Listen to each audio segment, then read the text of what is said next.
وارزقنا كمال الإخلاص واليقين وعلانية الفتوح والنمو والرسوخ وتوبة النصوح وصلاح الجسد والروح وإلى حضرة مشايخنا ولمعلمينا في الدين والعلماء العاملين والفقهاء والمحدثين والقراء والمفسرين وسادات الصوفية المحققين وأهل الطرق الموصلة أجمعين ونخص خصوصا خاصة إلى روح شيخنا ومربي روحنا المغفور له Yai Haji Nasuha Abu Bakar Suma ila ruhi al-maqula akhina al-ustad Ahmad Fadli bin Haji Sulhi Suma ila jami'il musannibina wa muallifin al-kutubi alladhi ta'allamnaha wa 'allamnaha khususan muallifi hadzal kitabi al-qutbil ilmi Abi Hamid bin Muhammad bin Ahmad al-Ghazali at-Tusi wa syarikhihi Abdul Mu'ti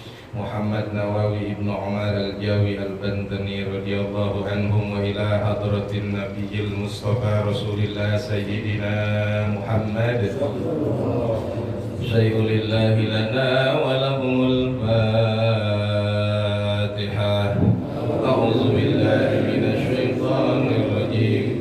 Bismillahirrahmanirrahim. Alhamdulillahi rabbil alamin. Ar-Rahmanir-Rahim Maliki yaumiddin Iyyaka na'budu wa iyyaka nasta'in Ihdinas siratal mustaqim Siratal ladzina an'amta 'alaihim ghairil maghdubi 'alaihim waladdallin. Amin. Bismillahirrahmanirrahim. Alhamdulillahi rabbil alamin. Wabihi nasta'inu ala umuri dunya wa din. Wassalatu wassalamu ala ashrafil anbiya wal mursalin sayyidina Muhammad wa ala alihi wa ashabihi ajma'in, amma ba'd. Fa inna asdaqal hadithi kitabullah wa khairal hadi hadi Muhammadin sallallahu alaihi wasallam wa syarrul umuri muhdatsatuha kullu muhdatsah bid'ah wa kullu bid'atin dhalalah wa kullu dhalalatin finnar. Wa bisanadil muttasil qala Syekhul Muallif rahimahullahu ta'ala wa amma ma ataita bihi ma'al ghablati was-sahwi fa huwa ilal istighfari wat tafkiri ahwaju. Halaman 46 ya, baris kedua dari bawah, ada di pojok. Wa amma ma ataita, bawah ya.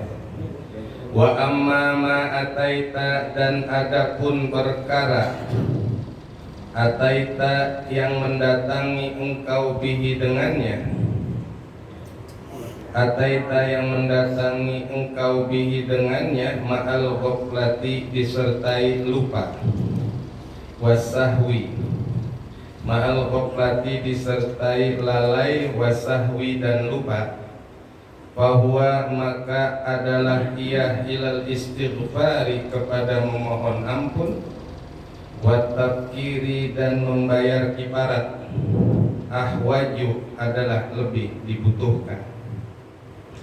Jamaah sekalian, melanjutkan tentang bab adabus shalah, yaitu tata kerama, sopan santun, etika di dalam melakukan sholat. Sampailah kepada penjelasan, yaitu andai apabila mana ada sesuatu yang engkau lakukan dalam sholat, yaitu ma'al ghaflah, di mana kita terjadi lupa, terjadi kelalaian di dalam sholat, wasahwi dan kelupaan, lalai dan lupa, bahwa maka hal tersebut ilal istighfar, kepada meminta ampun serta membayar kafarat atau menghapus dengan kafarat adalah amat sangat dibutuhkan. Orang sholat itu ada kalanya kita lalai di dalam sholat, yaitu tidak melakukan khusyuk dalam sholat. Ada ada yang kita pikirin, ada gerakan-gerakan yang tidak layak, tidak pantas dalam sholat, seperti benahin peci, narik sarung, gitu ya, atau HP bunyi, gitu kan, macam-macam ya, mikirin belum bayar listrik, belum bayar bulanan, ongkos anak, macam-macam ya, itu namanya ghaflah. Ya, lalai kita dalam sholat, wasahu, dan lupa, barangkali lupa rokaat, lupa kunut, yaitu kelupaan. Maka terhadap keadaan sholat seperti ini, kebutuhan kita memohon ampun kepada Allah sangat perlu. Maka sepantasnya lah kita selesai salam, jangan buru-buru Allahumma lantas jalan, tapi istighfar, kan gitu ya. Nanti tuntun istighfar ya, Astaghfirullahaladzim alladzi la ilaha illa huwal hayyul qayyum wa atubu, atau Astaghfirullahaladzim Astaghfirullahaladzim Astaghfirullahaladzim li walidayya wa yasabiru fil wajibati alayya. Pokoknya istighfar dulu kalau habis salam ya, jangan langsung jalan. Yang langsung jalan kan ketahuan, berarti ada perlu lagi ya. Berarti selama sholat dia udah mikirin, gua habis ini kemana ya, gitu ya. Ya berarti kan sholatnya ghaflah. Maka kalau mau sholat kita diterima, sedangkan sholat itu tidak pantas untuk diterima karena kita lalai, caranya kita baca istighfar. Atau kalau nggak istighfar ya kafarat. Kafarat itu seperti bersedekah. Jadi ada kotak, itu ada kotak ya. Itu kotaknya kebuka begitu, kelihatan nggak? Kotak amalnya emang nggak ditutup ya? Nggak, yang itu yang kaca. Oh iya, ada yang ditutup ya? Ada yang ditutup di luar. Iya, itu hebat banget tuh kalau kebuka begitu tuh. Berarti yang ngasih jelek, yang ngasih dikit malu gitu. Gitu ya. Jadi pahamilah Pak, ini kafarat namanya. Ada kotak yang disiapkan sebagai amal kita di musola-musola, di masjid-masjid, itu tujuannya kafarat. Kalau sholat kita ngaco, sholat kita sahun, lalai, lupa atau lalai sholat kita, sembahyang kagak baca iftitah, lupa tadi langsung baca Fatihah, oh berarti kan sahun. Maka cara menutupinya kafarat, menghapus namanya. Kafarat itu penghapusan Pak, ibaratnya ada yang salah kan dihapus tuh ya, kita nulis salah dihapus tuh ya. Nah sholat kalau salah bagaimana? Kafarat, cara menghapus kesalahannya salah satunya at-takbir. At-takbir itu membayar kafarat. Maka biasakan juga lah kita sholat itu ngantongin apa? Permen. Ya nggak apa-apa, ntar permen bocah kita bagi-bagi nanti sembahyang kan, itu kan sedekah. Nah artinya betul, sedekah itu bentuknya apapun, yaitu sedekah tujuannya untuk menghapus kesalahan dalam sholat itu Pak. Makanya kita dituntun sama imam istighfar. Saya bilang kalau habis sholat langsung jalan, berarti ini orang kepedean, seakan-akan sholatnya paling sempurna, padahal kan enggak. Karena yang dia pikirin habis sholat kemana nih, kan gitu. Jadi sholatnya ma'al ghaflah. Ma'a itu artinya ma'iyah itu mengiringi terus. Berarti selama dia sholat itu diiringi oleh ghaflah. Jangankan bapak, imam aja kepikiran, kan gitu ya. Mungkin yang punya masalah makmum doang, imam punya masalah banyak kan. Ya, makmum imam juga sadar betul, makanya dia habis assalamualaikum warahmatullah, assalamualaikum warahmatullah, kemudian dia astagfirullah, sadar betul.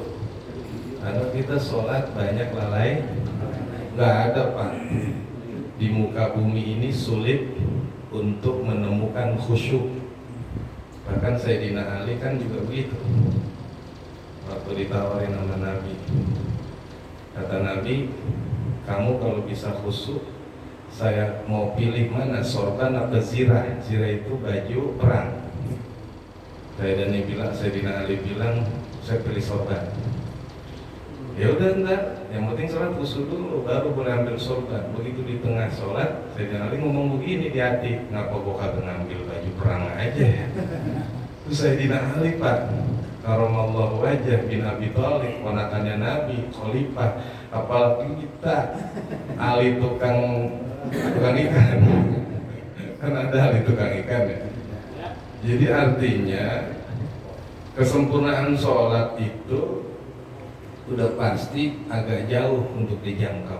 Lalu bagaimana cara biar mengurangi itu ya, mengurangi sholat kita agar tidak terlalu tidak layak ya, tidak terlalu itu, maka dihapuslah dengan istighfar dan kafar. Perlunya di situ tuh Pak, mesti kita tanemin baik-baik. Saya juga kalau habis sholat assalamualaikum, istighfarnya itu saya ingat betul bahwa ya Allah terimalah di dalam serba kekurangan sholat saya ini dengan kita beristighfar. Kalau istighfar udah Allah udah nyerah, hambanya udah istighfar mah udah terima aja, diampun. Kan ada yang sholatnya ada yang sholat begitu ya, banyak ya. Lalu gimana mau diterima ini sembahyang depan Allah diangok, ya kan? Nggak mau diterima, dasarnya nggak diterima. Tapi karena dia mengakui istighfar, dia istighfar akhirnya diterima.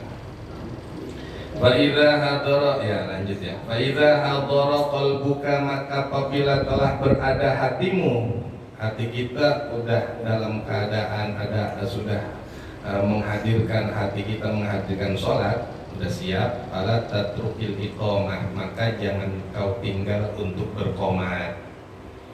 Wa in kunta wahdak, walaupun kau sholat sendiri, qomat itu tetap disunahkan.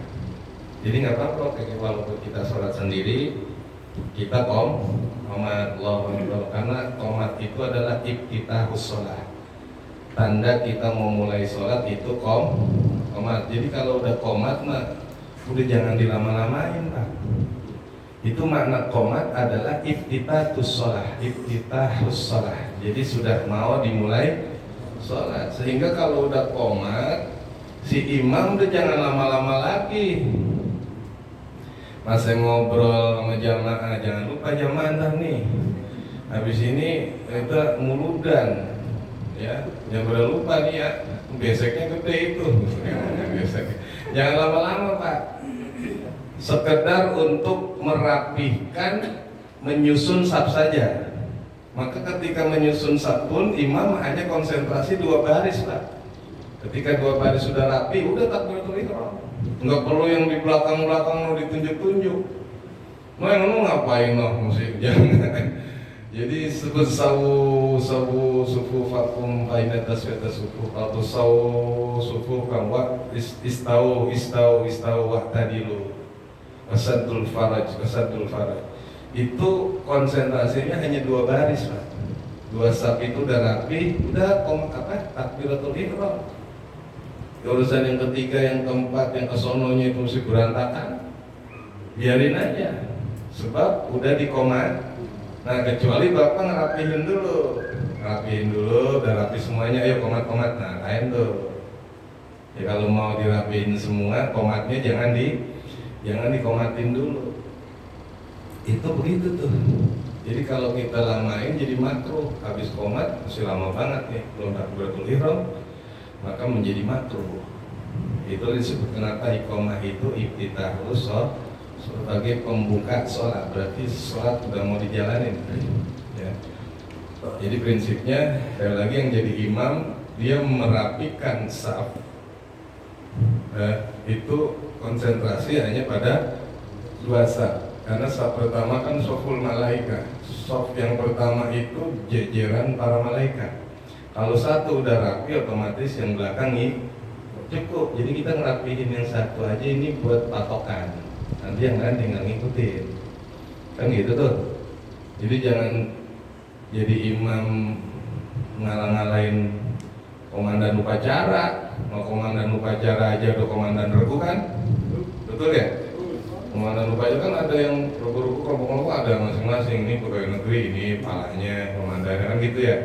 Asidikia ini, emang Asidikia upacara juga ya? Kali, santri kan sekarang ada upacara ya. Itu ada komandannya masing-masing. Jadi inspektur komandan upacara itu nggak harus semuanya dirapihin.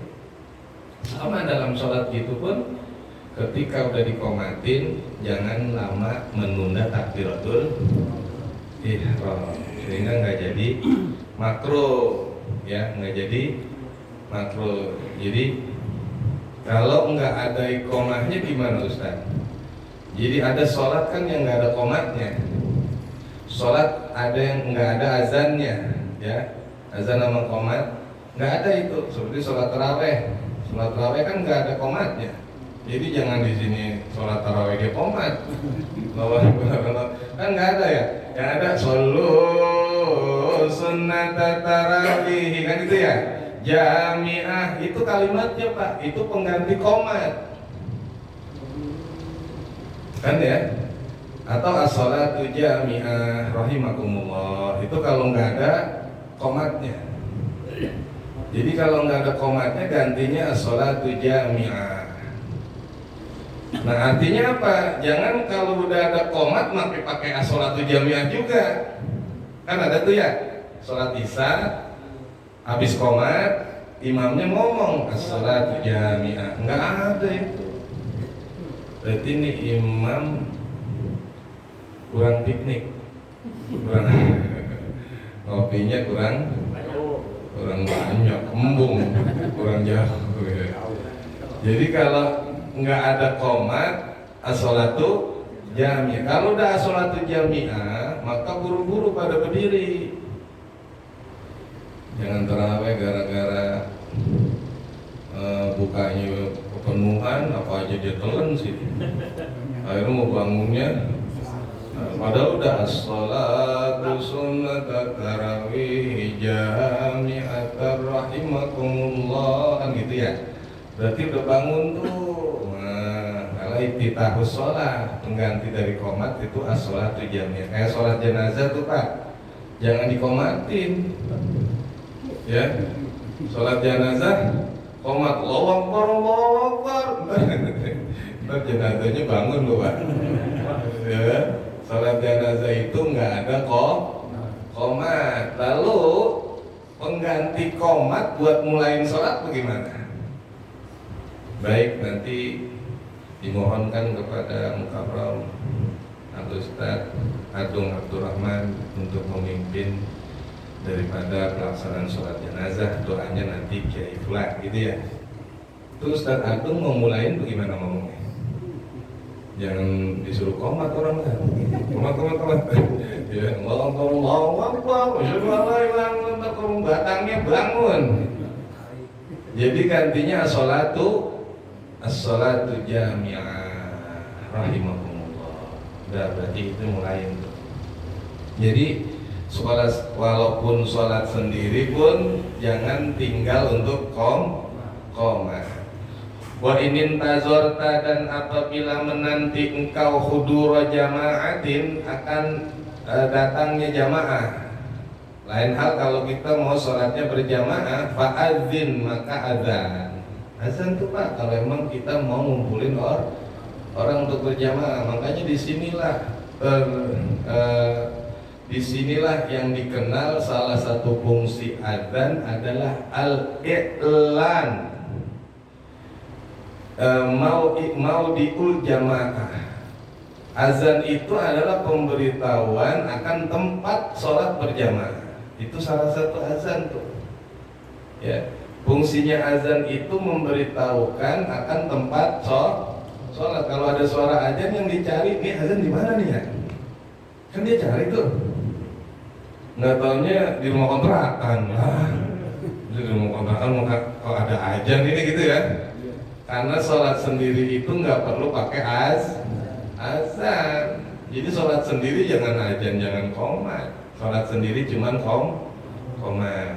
Nggak apa-apa Pak, laksanakan prakteknya ilmu kita. Kalau sholatnya nggak berjamaah di rumah, pakai Allahu Akbar, Allahu Akbar, asyhadu an la ilaha illallah, asyhadu anna Muhammadar Rasulullah, hayya 'alas shalah, hayya 'alal falah. Jangan mikirin imam, karena kita sholat sendiri. Kalau sholat menanti berjamaah maka pakai azan. Jadi ini kira-kira ada yang nyusul di belakang saya nih. Saya berjamaah, azan lagi. Allahu Akbar, Allahu Akbar, Allahu Akbar, Allahu Akbar. Asyhadu an la ilaha illallah. Kalimatul azan itu yang kita baca. Ya, kemudian sholat sunnah kalau orangnya masih berwudu, itu sholat sunnah bisa aja. Ya, baru setelah itu summa aqim, lalu berqomatlah engkau. Jadi azan dan qomat itu dilakukan pada saat kita menanti akan sholat berjamaah atau dikira-kira ada yang mau sholat berjamaah sama kita. Ya, jadi jangan kita tanyain orang, Pak, Bapak mau sholat ya? Nah, kira-kira memang dia mau masuk ke dalam kan mau sholat tuh. Yang datang duluan dia azan. Yang di belakang jatuh belakangan dia mesti paham, oh kalau dia azanin berarti dia ajak berjamaah. Jadi ini di musola itu bukan seperti tempat-tempat yang lain saling nanya, Pak, Bapak mau sholat Pak? Nggak ditanya sekalian, Bapak rumahnya di mana Pak? Kerja di mana Pak? Gitu ya. Jadi musola dan masjid itu memperlakukannya beda dengan tempat-tempat lain. Ya, makanya pakai cukup dengan azan. Kalau dirasa ada yang mau berjamaah azan, bisa aja sholat sunnah.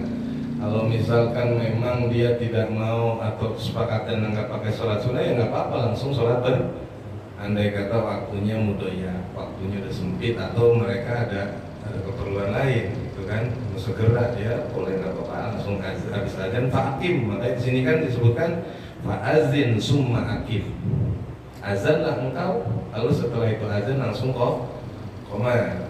Ya ada satu ketika boleh Pak habis azan langsung dikomatin karena barangkali mendesak. Tapi ada kemarin tuh masalah di majelis saya ditanya, Ustaz saya nemuin sholat zuhur, kebetulan ada undangan sholat berjamaah, ya kan?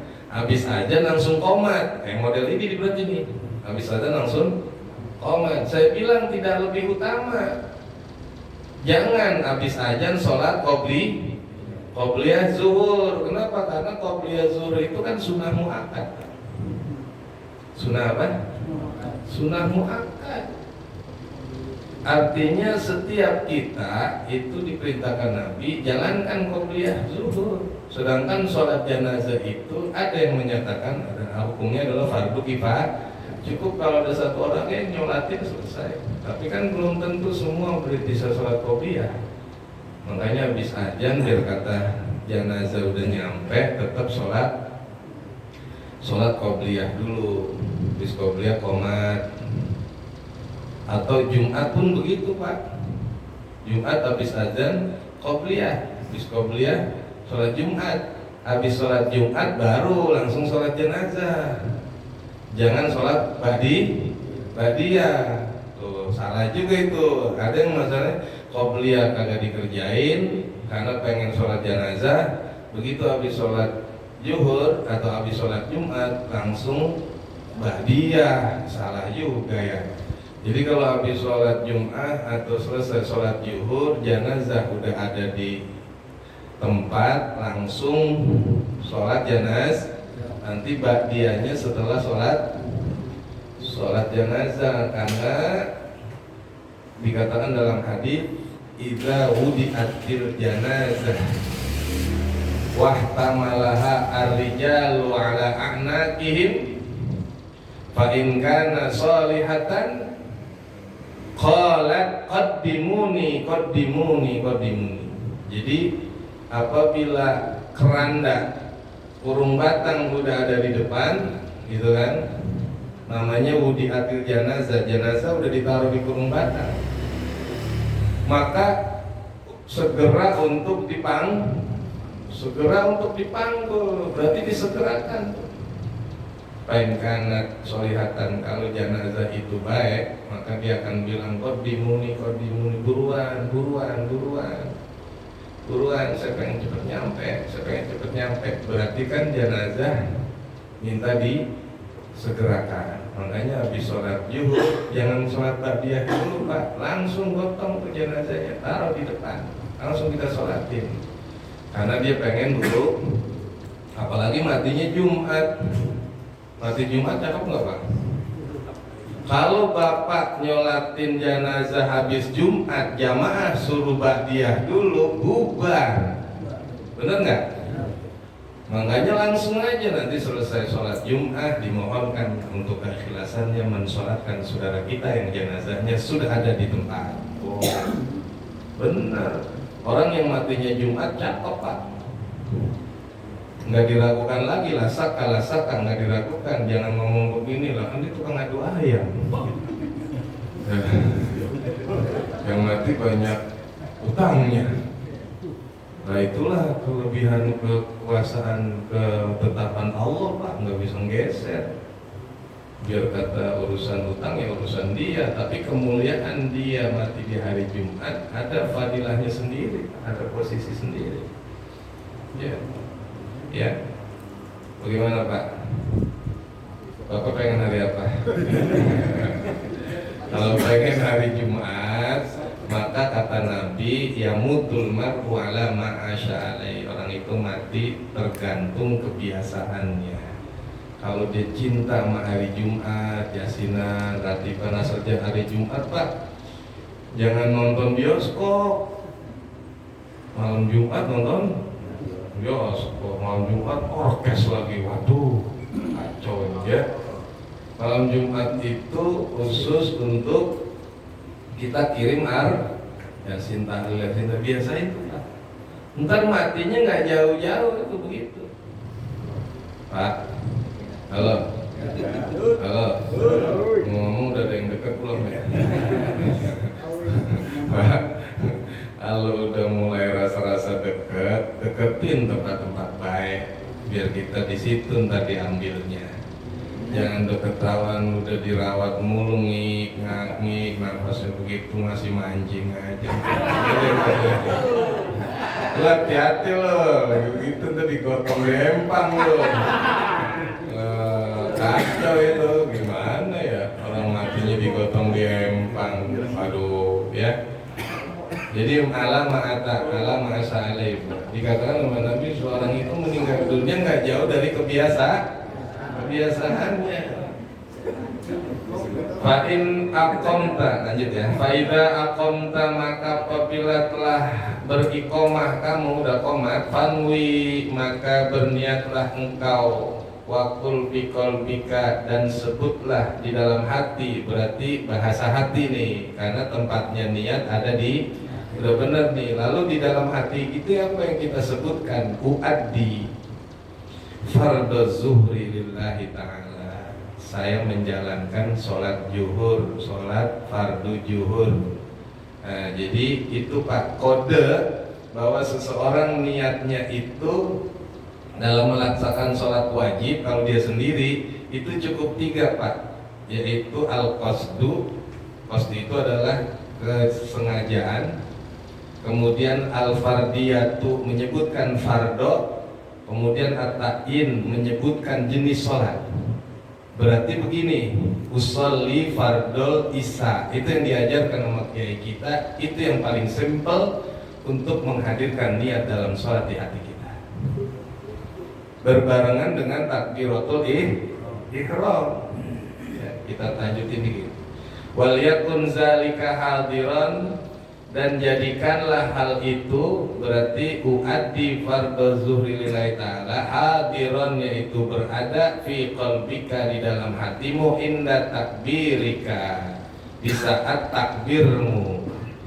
Jadi niat sholat itu jelas dia berada, Imam Ghazali juga begitu konsepnya. Jadi yang namanya niat sholat berada di pertengahan takbiratul ihram. Apa itu takbiratul ihram?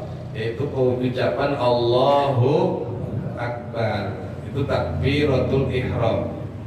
Ya, disebut takbir ya takbir Allahu Akbar, disebut ihram adalah karena mengharamkan apa-apa saja yang halal sebelum sholat. Itu namanya ihram. Ihram itu mengharamkan. Sama, kita pakai pakaian ihram yuk, berarti udah nggak boleh tuh yang nggak boleh, yang dilarang seperti membunuh hewan, seperti memotong kuku, seperti mencabut rambut. Itu kalau udah lagi pakaian ihram tuh kemarin Ustadz kita jalanin tuh. Tuh kalau dia pakai begitu tuh nggak boleh tuh gigit-gigit kuku, terus gatal nyebut-nyebut. Nah, kena dam tuh ya kan, kena dam 1.500 real, 3 juta gara-gara nyabut begini nih, kebiasaan. Ya. Nah sama sholat juga, ketika udah mulai takbiratul ihram, apa-apa yang halal dilakukan sebelumnya menjadi haram. Kakakli seperti makan. Kalau udah takbiratul ihram, Allahu Akbar, jangan nyomot, ya kan? Karena kegila-gila jengkol di depan mata, jengkol dicomot, ya kan, tuh kebagian lagi. Nggak boleh Pak makan kalau udah takbiratul ihram, nggak boleh. Berjalan nih, kalau udah takbiratul ihram dilarang. Lari, loncat, nggak boleh tuh. Atau al-kalam, berbincang-bincang kalau udah takbiratul ihram udah nggak boleh. Nah di saat takbiratul ihram, yaitu baina di antara kalimat hamzahnya Allah dengan rohnya bar, itu di situ harus ada niat. Allahu Akbar, di antara hamzahnya Allah dengan bar rohnya bar itu harus menghadirkan niat. Niatnya tadi tuh usolli fardhu zuhri. Cukup itu doang Pak. Jangan arba'a raka'atin mustaqbilal qiblati lillahi ta'alanya nggak usah, karena ribet. Karena kan jedanya cuma waktunya, kesempatan cuma dikit Pak. Allah hadirkan tuh usolli di hati, usolli fardhu zuhri. Udah, nggak usah pakai lillahi, nggak usah pakai arba'a raka'atin. Kalau berjamaah usolli fardhu zuhri makmuman, udah gitu aja. Di tengah takbiratul Allah, makanya Ustaz susah banget itu, kan dikit doang tuh Allah, makanya lam jalalahnya boleh dipanjangin. Allah panjang amat ya kan?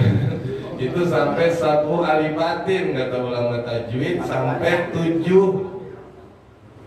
7 alif. 1 alifnya kan 2 harokat, berarti 14 harokat. Boleh Pak sepanjang-panjangnya. Tarik nafas.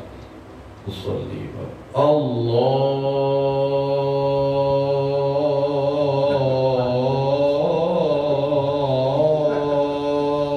Kalau di belakang itu Pak. Kapan rapinya loh. Ya. Padahal boleh Pak, karena kemarin saya pun di dalam majlis tuh kayak Ustaz, kemarin saya ngikut jamaah itu imamnya panjang terus Allah panjangnya seberapa saya kata, coba panjangnya contohin. Allahu Akbar itu mah belum panjang. Yang panjang lagi Ustaz, ada yang panjang lagi. Allah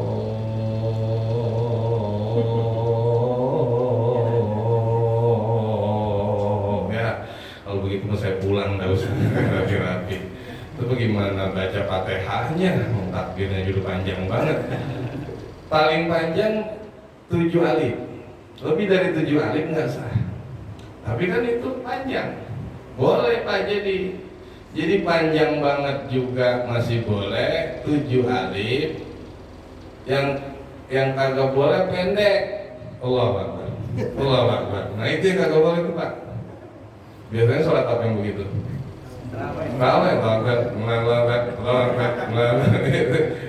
Itu kalau takbir intikal sah Pak.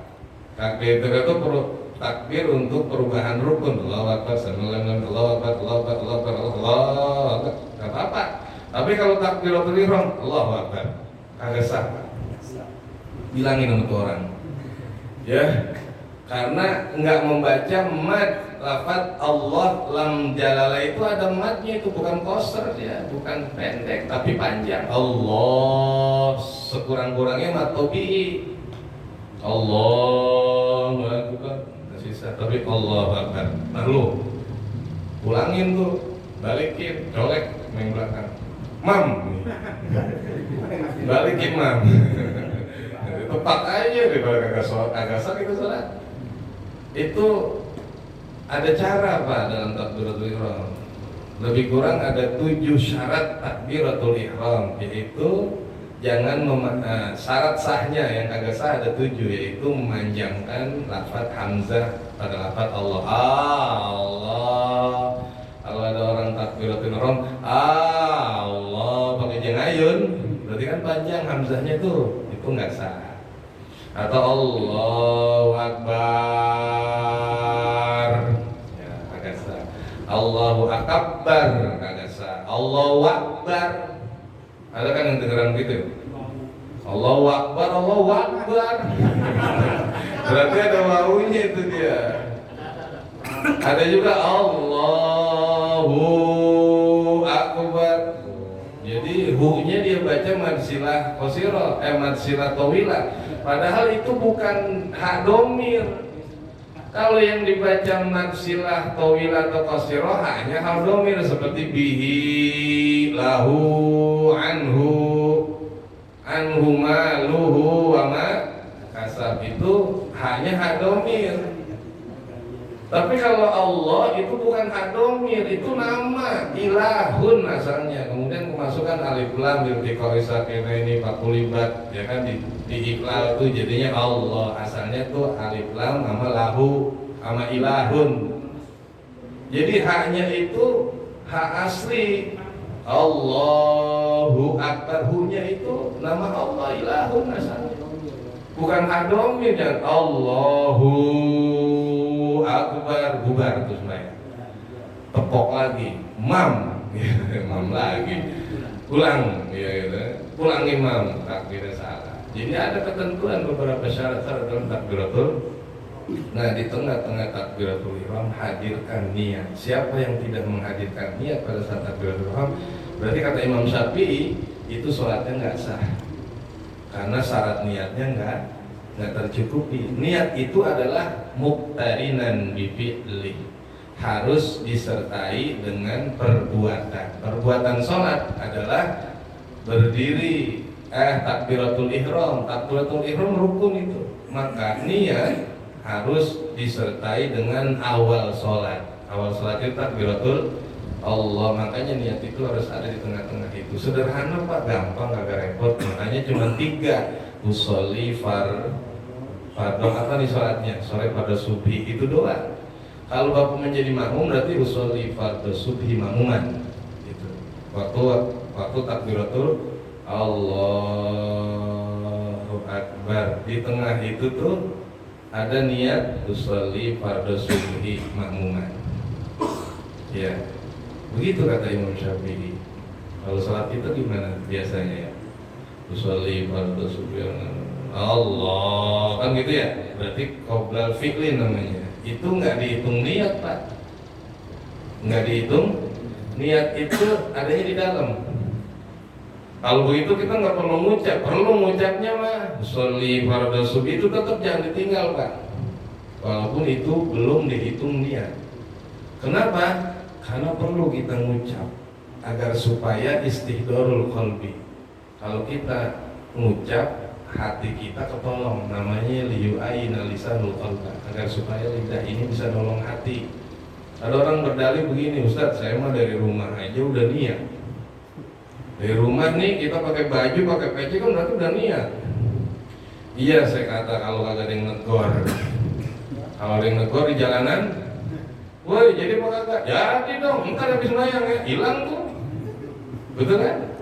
Makanya perlu ditalafuzkan, perlu diucap agar itu hati ketolong. Karena hati itu tempatnya rencana. Hati itu tempatnya banyak rencana untuk sholat Pak. Kok kontak baru sembahyang nih, gue balas nih dia. Di sembahyang aja berantemnya dah. Itu kan ada gitu ya. Atau gini ya, imamin dia lagi. Itu kan di hati ya. Di hati banyak sih Pak. Emang tempatnya hati mah. Makanya bagaimana biar hati itu tertuju pada sholat, perlu diucap. Walaupun bukan wajib. Memang nggak wajib. Silakan nggak ngucap juga nggak apa-apa. Cuman lebih baik ngucap. Ya baik fi qalbika inda taqwa ta'zubu anka an-niyata qabla faragh. Ya, demikian Allah. Ya, ada pertanyaan enggak Ustaz? Jamaah barangkali ada al-muskilat, ada yang perlu diperjelas. Silakan. Yang bertanya rekan-rekan sekalian, ini mumpung pembahasannya terkait dengan sholat jamaah yang sering kali kita lalai dan mungkin tidak memaham. Silakan bertanya. Ya mungkin yang biasa masbuk.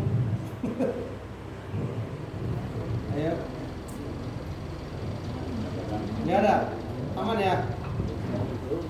Silakan bertanya. Ya.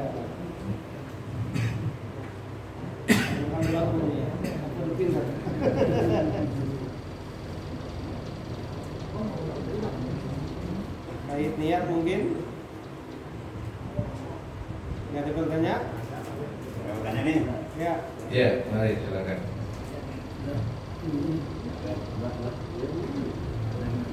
Ya, banyak nggak? Ada. Jadi ini penjelasannya gini Pak, yang kata-kata tadi usolli fardhu zuhri yang disebutkan sini ya, uadi fardhu zuhri lillahi ta'alanya itu kan idofahnya nggak wajib Pak. Yang penting uadi fardhu zuhri atau usolli fardhu. Nah, ketika keadaan berjamaah Bapak wajib menghadirkan makmuman. Kalau nggak pakai makmuman kagak sah juga niatnya itu Pak. Usolli fardhu tadi usolli fardhu isai makmumannya itu wajib Pak kalau Bapak menjadi makmum, itu memang ketentuan. Kenapa? Kalau imam nggak wajib usolli fardhu isai imaman, nggak wajib imamannya dia usolli fardhu isai aja udah sah. Kenapa? Karena kalau imam udah pasti diikutin imam mah, lagi siapa lagi kita ngikut? Orang imam satu doang ya. Kalau makmum kan banyak, maka perlu ditegaskan kalau Bapak itu makmum. Maka ada kalimat usolli fardhu isai makmumannya itu wajib Pak. Awas, satu kata aja menentukan. Kalau Bapak kagak pakai makmuman ya kan, gua kalau udah datang kemarin namanya udah jamaah, belum tentu. Siapa tahu kesini mau ngambil sendal. Halo? Ya Pak. Ya kan macam-macam ya. Gue kemarin mau ketemu RT, oh berarti dia mau ketemu RT bukan mau jamaah. Makanya perlu ditegas, ngikut itu perlu niat, tapi yang diikuti tidak wajib niat. Kenapa? Karena kalau dia di depan udah pasti, memang mau jadi apa dia di depan, betul kan? Makanya imam itu nggak boleh dua. Imam boleh atau nggak dua? Nggak boleh. Ya gara-gara ini kan giliran jatah gua ini Isa. Lah gua udah nyampe. Ya. Yaudah kita berdua aja. Nggak boleh berdua Pak. Kalau berdua kan nggak jelas siapa yang mau diikuti. Itu ya Pak ya. Ya tambahannya itu aja. Jadi makmuman itu merupakan satu penentuan. Kalau Bapak nggak pakai makmuman, sholatnya nggak sah. Walaupun kita ikut dari awal tuh kata Ustaz tadi kita nggak masbuk. Jadi emang kita ngikut idrok dari pertama kita ngikutin, tapi kagak niat. Nggak niat makmuman kagak sah. Jadi tapi kalau imam mah nggak perlu imaman karena imam mah udah jelas kalau dia udah di depan sendirian udah pasti imamnya dia. Maka nggak perlu niat. Baik, cukup ya? Ya. Untuk imam dan makmum nih, untuk kriteria makmum itu ada nggak misalkan kalau si imam itu makmumin anak kecil itu termasuk dari makmum atau tidak? Atau ada usia batasan dari makmum? Batasan makmum ya? Ya, misalkan usia makmum itu minimal udah balik atau seperti apa? Iya. Hanya betul, yang hanya ada syarat sahnya makmum hanya sholat Jumat. Hanya sholat Jumat. Kalau sholat Jumat itu mensyaratkan makmum, al-makmumina, yaitu orang-orang yang menjadi makmum Jumat itu harus rojulun balighun, harus pria dewasa. Tapi umpamanya 39 satunya bocah masih bisa dimasukin. 39 satunya bocah, yang repot 39 nya bocah satunya Nah itu yang nggak bisa. Makanya sholat di sekolahan. Ya mungkin SD, madrasah ada yang bikin Jumat. Itu gimana itu? Atau sholat di SMP itu kan umur SMP kelas 1 berapa ya? 13 ya? Nah padahal batas balik usia itu 15. Maka menjadi masalah ini sekolah-sekolah yang menyelenggarakan Jumat kalau ternyata 40 orang tidak ada orang dewasanya. Jadi masalah Pak. Ya.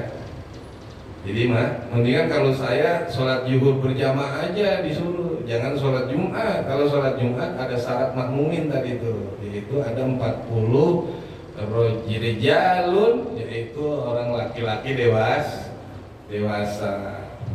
termasuk bencong dah. Termasuk apa Pak? Bencong ya, termasuk bencong, masukin aja bencong dah, cuma kan lanang gitu kan ya. Jadi artinya kalau sholat jamaah biasa nggak ada persyaratan makmum. Anak kecil aja juga boleh. Makanya anak kecil yang akhlak, yang belum sunat, itu masih kecil banget itu ya. Itu nggak apa-apa sholat berjamaah, sah Pak. Halo. Woi. Tapi jangan mentang-mentang saya yang gede-gede, yang tua-tua di rumah. Bocah semua yang sholat kesel, Ustaz Adung. Depan lagi ya. Nah itu tadi ya. Jadi yang disyaratkan dalam syarat makmum itu yang dewasa adalah pada sholat Jumat. Selain sholat Jumat sah semua. Mau sholat Id, sholat tarawih, nggak apa-apa bocah-bocah semua. Cuman kesel juga kita. Ini jadi anak yatim semua ini kata bapak saya. Kalau ada anak kecil sholat di musola, bapaknya kagak datang, berarti itu bocah yatim. Saya bilang, bapak saya ngomong gitu Pak, ini tambahan dikit. Kata bapak saya, bocah, ngapa Bapak Haji? Lu yatim ya? Enggak Pak, bapak saya masih ada, masih ada. Enggak, lu mah yatim katanya. Oh Pak, ada bapak saya. Bapak lu nggak pernah kesani. Kata bapak saya, gua kagak pernah lihat bapak lu, berarti lu yatim. Dia kesel ke rumah pulang, akhirnya besok sembahyang sama babanya. Iya, itu bapak saya pinter nyindirnya tuh. Nyindir tapi kena kan. Baru nongol tuh, nah begitu dong. Jadi aku kata yatim, kagak Bapak Haji, saya babanya. Iya loh. Benar nggak kira-kira? Makanya besok begitu aja Ustaz. Itu dari bapak saya. Jadi kalau ada yatim, kalau yang nggak ada, bocahnya doang, lu bocah yatim ya? Kagak Ustaz, bapak saya ada, yatim loh. Mana? Coba mana? Besok kan dia bawa tuh bapaknya. Ya itu ya sah, walaupun anak-anak kecil semua atau jamaah kita perempuan semua, ya sah. Kalau Jumat kan perempuan agak ngesahin, walaupun bukan agak ngesahin. Jadi perempuan itu sholat Jumat hukumnya jaizah, boleh, bukan wajib. Sehingga dia nggak mengesahkan perempuan semua Jumatan, kagak jadi itu. Ya harus ada 40 orang laki-laki. Oke. Baik, saya tambah. Iya. Kiai, saya mau bertanya, mudah-mudahan mewakili teman-teman yang lain. Ya, yang pertama pada kondisi seseorang dia munfarid sholat sendirian, sholatnya sholat fardu, kemudian dia kedatangan masbuk, ya, makmum masbuk. Apakah dia harus berubah niat menjadi imam dan bagaimana kondisinya? Yang kedua, apabila seseorang dia sholat sunnah dalam kondisi sendiri juga, tiba-tiba ada orang lain yang bermasbuk kepadanya, sedangkan si imam tadi sedang niat sholatnya adalah sholat sunnah. Bagaimana kondisi sholat makmum yang mengikutinya demikian? Ya, yang pertama adalah pada posisi sama halnya seperti sempurna. Artinya berjamaah secara sejak pertama artinya dari takbiratul ihram sama. Posisi imam tidak punya kewajiban niat imamah, walaupun dicolek atau dikasih syarat atau dicolek atau tanpa nyolek langsung ikut di belakang. Posisi imam lagi-lagi tidak tidak wajib niat imam, cuman sunnah. Sama dengan yang awal tadi, kita ngikut berjamaah dari idrok, dari takbiratul ihram, mulai dari takbiratul semua itu si imam hanya sunnah untuk niat imaman, ya. Jadi andai kata dia nggak niat, tetap makmumnya sah sholat. Yang penting makmumnya niat makmum. Nah, kemudian keutamaan fadilah berjamaahnya tetap dapat, walaupun imam kagak niat. Pokoknya di belakang nih ya, dia tahu yang nyolek, gue berasa dicolek, wah dia nih, moga gue jadi ngimamin dia, moga gitu. Agak sudi gue ngimamin dia tetap sah, Pak. Imaminnya berjamaahnya tetap sah karena dia mau niat mau kagak niat, jadi imam tetap sah ngikutinnya. Yang penting makmumnya. Yang kedua, bagaimana hukumnya apabila yang sholat sunnah di depan, di belakangnya sholat wajib, itu tetap sah. Kenapa? Karena lagi-lagi kaidahnya si imam tidak wajib niat menjadi imam. Yang penting ngakurin rokaatnya aja, Pak. Yang penting ngakurin rokaatnya aja. Tinggal lanjutin. Kalau dia sholat sunnah cuma 2 rokaat ya. Kalau kita niatnya sholat zuhur, berarti udah sisa 3, ya kan? Sisa 3 yang kita naik. Kita cuma ngikut dari, misalkan ngikutnya dari rokaat terakhir ya. Kalau dari rokaat pertama ya berarti tinggal sisa 2, nggak masalah juga tuh, Pak. Ngikutin orang yang sholat cuman nggak afdol karena nggak satu qodiyah namanya. Satu qodiyah itu sama-sama wajib, sama-sama sunnah. Yang bagus kan begitu, sama-sama sunnah sama-sama wajib. Tarawih kan sunnah berjamaah, bagus tuh. Nah, tapi kalau ngikutin imam yang sunnah, kitanya sholat wajib, itu nggak bagus. Makanya supaya dapat nggak sampai tuh orang sholat yang jangan sampai dapat yang kagak bagus, hendaklah berisyarat, Pak. Boleh begini nih, Pak. Jadi yang sholat sunnah nih, kita sholat ba'diyah, orang mencolek aja begini aja nih, Pak. Boleh isyarat. Ya, kita isyarat turunin ke bawah, tandanya jangan ngikut. Tandanya jangan. Contoh lagi sholat qashar. Kita kan dalam perjalanan ya, jamaah qashar tuh. Ada orang ngikut kita kan gak sah. Kalau orang yang sempurna ngikut yang qashar, justru yang sempurna sholat zuhur kitanya qashar boleh ngikut. Ya, atau kitanya jamaah, dia sholat zuhur, kita ikut sah. Tapi kalau kitanya menjamak karena kita lagi nempuh perjalanan, ada orang situ ngikut kita, kan gak sah. Makanya tangan kita turunin begini. Nah, cuman yang dikasih isyarat kudu paham. Kalau dinginin maksudnya lu kagak ngikut. Aja begini juga. Makanya kan sholat mesti pakai ilmu, ya kan? Kalau ada orang begini, saya bilang Allah, bagus, saya lagi sholat ba'diyah, ada orang mau ikut di belakang saya, baik dia colek maupun tidak dia colek, kelihatan dia ngikut. Kita takbir, ada yang takbir di belakang juga, kita ikut. Oh berarti ada yang ngikutin saya. Boleh kita begini nih, ngasih bisa turunin, maksudnya jangan. Kebetulan yang belakang agak ngaji, diginiin, dia giniin lagi. Jadi main tepak-tepakan ya. Saya kata ngapa tangan gue ditepak ini? Dia kata ngajak lepak kan. Itu jadi karena itu tidak utama yang tadi Ustaz Agung sampaikan. Kita tidak utama kalau mengikuti imam yang sholat sunnah, enggak lebih utama.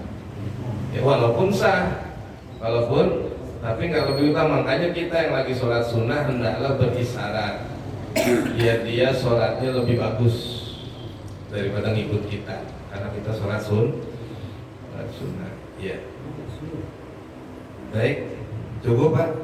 Wallahu a'lam bishawab. Al-Fatihah. Bismillahirrahmanirrahim. Alhamdulillahirabbil alamin. Arrahmanir rahim. Maliki yaumiddin. Iyyaka na'budu wa iyyaka nasta'in. Ihdinas siratal mustaqim. Shiratal ladzina an'amta 'alaihim ghairil maghdubi 'alaihim waladdallin. Subhanallah. Bihamdika asyhadu an la ilaha illa anta astaghfiruka wa atubu ilaik. Wa qul ya karim ighfir lana ya Allah ya Rahman ya Rahim. rahimin irhamna ya arhamar rahimin irhamna ya arhamar rahimin irhamna.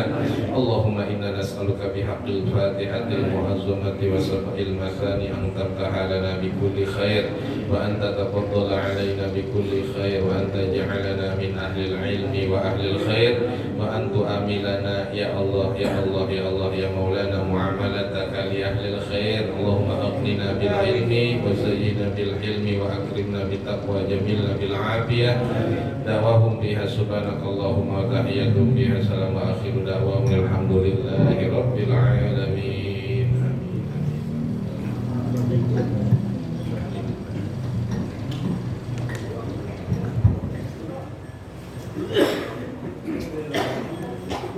Alhamdulillah, terima kasih kepada guru kita bersama Al-Mukarram Al-Ustaz Zainal Abidin yang telah menyampaikan tausiahnya. Semoga apa yang disampaikan dapat menjadikan bertambahnya ilmu kita di dalam menjalankan kehidupan sehari-hari untuk beribadah kepada Allah Subhanahu wa taala. Meningkat acara selanjutnya, yaitu ada beberapa pengumuman yang akan disampaikan oleh Ketua Pengurus Mushola